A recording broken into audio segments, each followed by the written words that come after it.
জয় হিন্দ বন্ধুরা, আমি দীপ আর আপনারা দেখছেন ইন্ডিয়া আপডেট। বন্ধুরা, এই মুহূর্তে বিশেষ করে সোশ্যাল মিডিয়ায় পূর্ব পাকিস্তানে ইসলাম প্রোডাক্ট গ্রহণকারী টুপিদাড়ি রাখা বা টুপি পরিহিত ব্যক্তিরা অলওয়েজ ট্রোল করে দাদাবাবুদের টয়লেট নেই, দাদাবাবুরা যেখানে সেখানে টয়লেট করে। আমি ওই সমস্ত ব্যক্তিগুলোকে প্রমাণ দিয়ে কথা বলার আগে বা কিছু বলবার পূর্বে বা তাদেরকে দেখানো সম্পর্কে যে তাদের ঘরে কতগুলো টয়লেট আছে, তারাই বা কতজন খোলা স্থানে টয়লেট করে সে বিষয়ে বলবার আগে তাদের জানিয়ে দিতে চাই, এই মুহূর্তে আমাদের ঘরে যে সমস্ত টয়লেটগুলো আছে তার এক একটা খরচে আমার মনে হয় পূর্ব পাকিস্তানের ঘরের ভেতর একজন মানুষের একটা ভালো লেভেলের ঘর হয়ে যাবে।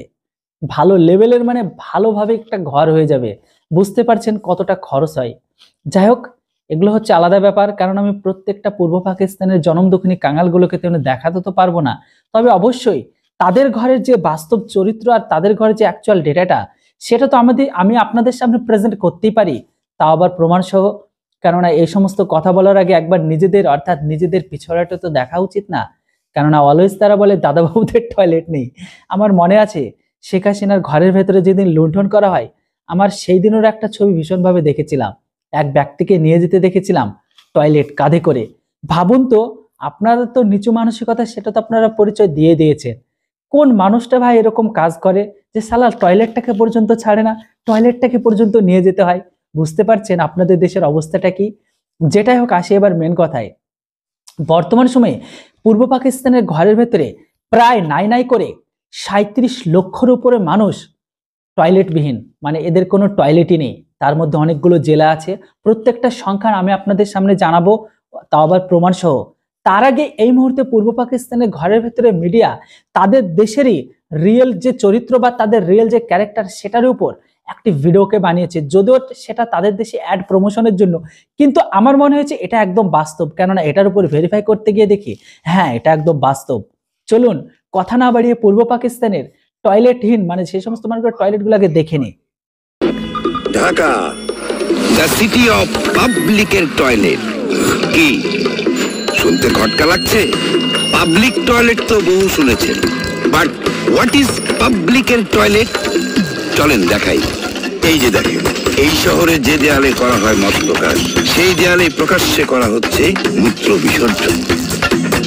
এখানে মেট্রো স্টেশন, কারো কারো জন্য মূত্র স্টেশন। ওই যে স্কুল গোয়িং মা আর ছেলে প্রতিদিন এভাবেই লং জাম্প খেলে। এভাবেই ঢাকার যে কোনো পাবলিক প্লেস হয়ে যাচ্ছে পাবলিকের টয়লেট। চাপ আসলে আর মাপ নেই, দাঁড়িয়ে বা বসে পড়ে যেখানে সেখানেই। অথচ একটুখানি হেঁটে যেতে পারে পাবলিক টয়লেটে, কিন্তু না, যাবে না। যত্রতত্র পাবলিকের টয়লেট বানানোর এই অভ্যাসের বিরুদ্ধে যৌথভাবে তাই যুদ্ধে নেমেছে ভূমিজ আর ডমেক্স টয়লেট ক্লিনার। ইতিমধ্যে ঢাকার বেশ কিছু জায়গায়। তো বন্ধুরা, আশা করি মোটামুটি আপনারা অ্যাডটা দেখলেন, এটা হচ্ছে বাস্তব চরিত্র। এবার আসি মেন প্রসঙ্গে। পূর্ব পাকিস্তানের জনম দক্ষিণী কাঙালগুলো বলে না যে দাদাবাবুদের টয়লেট নেই। ভাই, আমাদের বাড়ির ভেতরে যে সমস্ত টয়লেটগুলো আছে আর সেই সমস্ত টয়লেটগুলো করতে যে পরিমাণ খরচ হয়েছে, আপনাদের দেশে জনম দক্ষিণী কাঙালদের একটা ভালো পরিমাণে ঘর হয়ে যাবে। মানে আপনাদের ঘরের ভেতরে যেটাকে ভালোভাবে ঘর পাবেন, এক্স্যাক্টলি সেই ঘরে। যাই হোক, আমি এখানে কোনো কম্পেয়ার করতে যাচ্ছি না যে কার টয়লেটের মূল্য কত, কিন্তু এটা অবশ্যই আপনাদের জানা উচিত যে এই মুহূর্তে আপনাদের দেশের কোন কোন জেলাতে সব থেকে বেশি টয়লেটহীন মানুষ আছে। তার সাথে এটাও সত্য যে ডেটাটা আমি আপনাদের সামনে শো আপ করতে যাচ্ছি, সেই ডেটাতে হয়তো 37 থেকে 38 লক্ষ দেখাচ্ছে, বাট অ্যাকচুয়ালি ডেটা বা রিয়েলিটিতে হয়তো আরো বেশি। কেননা সবগুলো তার ডেটাতে আসে না, আর ডেটাতে যে পরিসংখ্যান করা হয় সেটা একটা বেসিক ডেটা কালেক্ট করে, এর বাইরেও কিন্তু থাকে। যেটা হোক, পূর্ব পাকিস্তানের ঘরে টয়লেটের অবস্থা কি সেটা আমি আপনাদের একটি ভিডিওটিতে দেখিয়েছিলাম। ভাসমান টয়লেট, বম্বু টয়লেট, উন্মুক্ত টয়লেট, তারপরে হচ্ছে মাথার উপর ছাদহীন টয়লেট, টিনের টয়লেট, ব্যারাক টয়লেট, আরো বিভিন্ন স্টাইলের টয়লেট আছে। মানে টয়লেট কত প্রকারের হয় সেটা যদি আপনারা কখনো দেখতে চান, তাহলে অবশ্যই আপনাদের পূর্ব পাকিস্তানের ঘরের ভেতরে ভিজিট করা উচিত। চলুন এবার আমি আপনাদের এটাও বলে দিই যে এই মুহূর্তে পূর্ব পাকিস্তানের কোন কোন জেলায় কতগুলো টয়লেট আছে। তার আগে অবশ্যই এটাও তো আপনাদের বলে দিই না যে এটা আমার কোনো ডেটা নয়, এটা হচ্ছে পূর্ব পাকিস্তানেরই ডেটা, যেটা রিসেন্ট 2024-এ তারা পাবলিশ করেছিল যে 37 লাখের উপরে মানুষের পূর্ব পাকিস্তানের ঘরের ভিতরে টয়লেট বিন, মানে এরা মুক্ত জায়গায় টয়লেট করে। বাকিটা চলুন আপনাদের দেখিয়ে দিই এবার স্ক্রিনে। বন্ধুরা, প্রথমে বলে দিতে চাই পূর্ব পাকিস্তানের মানুষ প্রায় 37 থেকে 38 লক্ষ 44 হাজার মানুষ খোলা জায়গায় কিন্তু মলত্যাগ করে। হ্যাঁ বন্ধুরা, আপনারা একদম সঠিক শুনেছেন। সবচেয়ে বেশি মানুষ খোলা জায়গায় মলত্যাগ করেন রংপুর। পয়েন্ট আউট করুন, রংপুরের মানুষ সব থেকে বেশি কিন্তু খোলা জায়গায় মলত্যাগ করেন।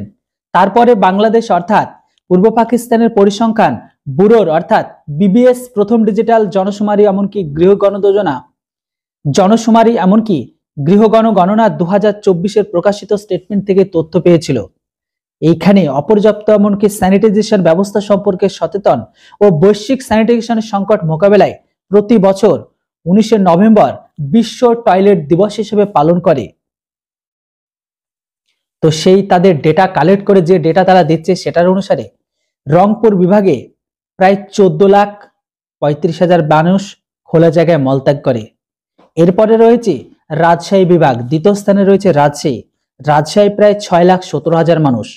তারপরে রয়েছে চট্টগ্রাম বিভাগের মানুষ প্রায় 4,99,000 মানুষ খোলা জায়গা স্থানে মলত্যাগ করে। তারপরে রয়েছে সিলেট বিভাগে প্রায় 4,93,000 মানুষ খোলা স্থানে মলত্যাগ করে। এরপরে রয়েছে কিন্তু ময়মনসিংহ বিভাগ, সেখানেও প্রায় 2,90,000 মানুষ খোলা স্থানে মলত্যাগ করে। এরপরে রয়েছে খুলনা বিভাগে কিন্তু প্রায় 90,000 মানুষ খোলা স্থানে মলত্যাগ করে। এরপরে রয়েছে কিন্তু লিস্টে বরিশালের বিভাগে কিন্তু এখানে প্রায় 54,000 মানুষ খোলা স্থানে মলত্যাগ করে। আর ঢাকা বিভাগে প্রায় 2,23,000 মানুষ খোলা স্থানে মলত্যাগ করে। হ্যাঁ বন্ধুরা, এবার যদি বিভিন্ন রকমের টয়লেটের কথা বলি সেটা তো আলাদা আছে, এগুলো নিয়ে আমি বলতে চাই না।